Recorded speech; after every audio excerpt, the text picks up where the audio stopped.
let's lead it with Charlie O'Connor's 3 stars of the game. Sure. Okay. Yeah, Yeah. who is star number 3, my friend?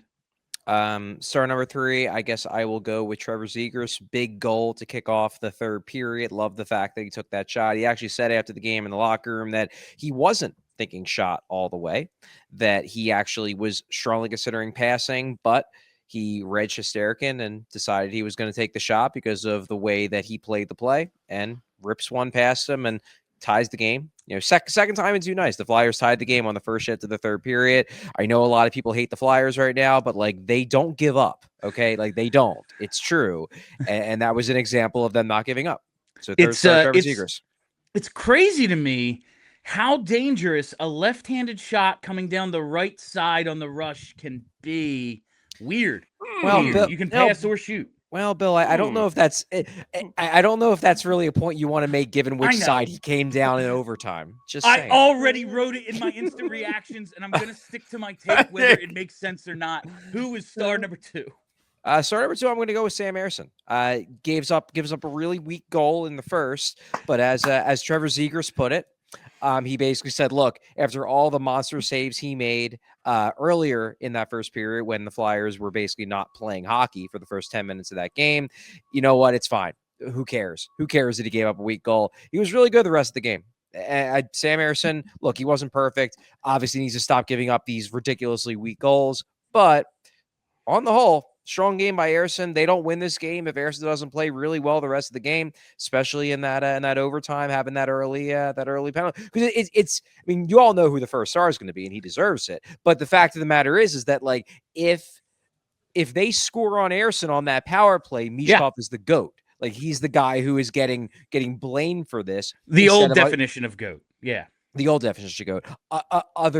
Instead, we're all going to be justifiably being like he's the hero because he was, but he doesn't get the chance to be the hero if Ersson doesn't come through on that penalty kill. So Sam Ersson, second star. All right, so Chuck, I don't think there's a ton of build up to this. Who's star number 1? Yeah, I mean, it's obviously Matvei Michkov, and the overtime goal is fantastic. It's a great maneuver to get that in the 5-hole against, maybe the best goalie in hockey, certainly one of the 2 or 3 best goalies in hockey.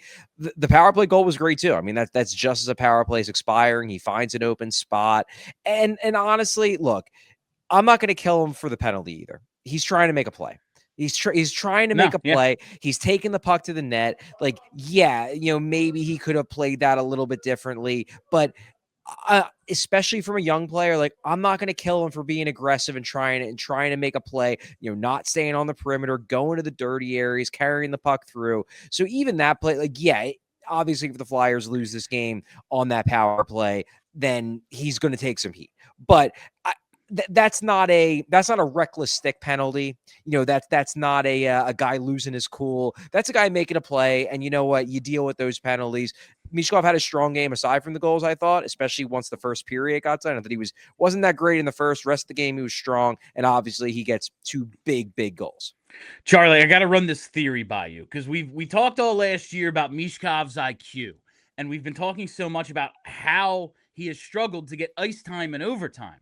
Knowing that the penalty kill has been fantastic lately, do you think he guaranteed himself a shift in overtime by purposefully running Shesterkin?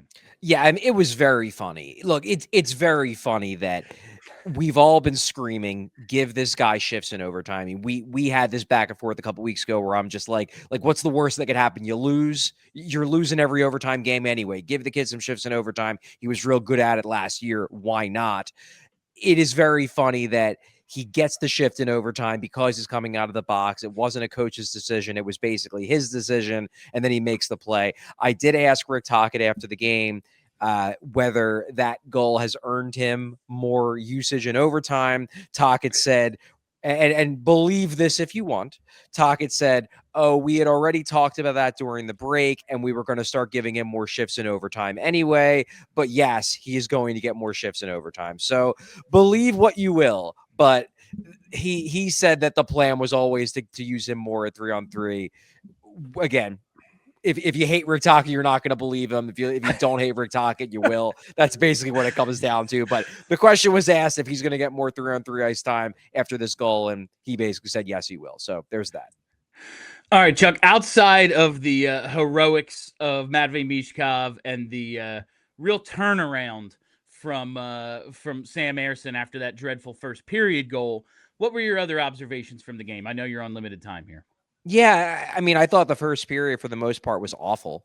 They looked god-awful for the first, 10, 12. Zegras said first 10 minutes. I thought it was really about, the first maybe 13-ish. They got their first quality chance, 14 minutes into the period. It was ugly. So I hated their first period. Second period was better. It wasn't great, but it was better. They actually got their forecheck going.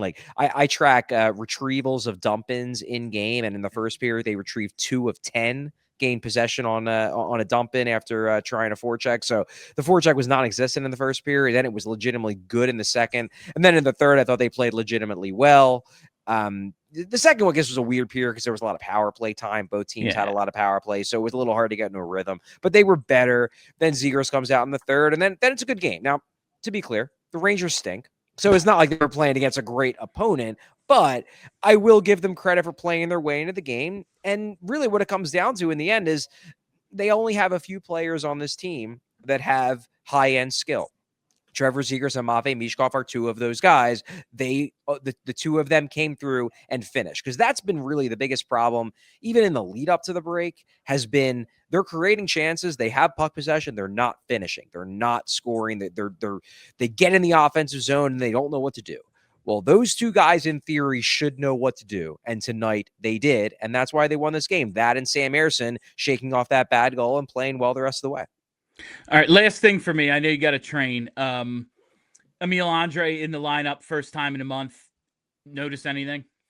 I thought he was fine. I didn't see any glaring mistakes by him. I thought he played with some bite. He was blocking some shots. He was mixing it up physically, but I don't think he stood out in any noticeable way. Do you? Did you think he had a particularly good game?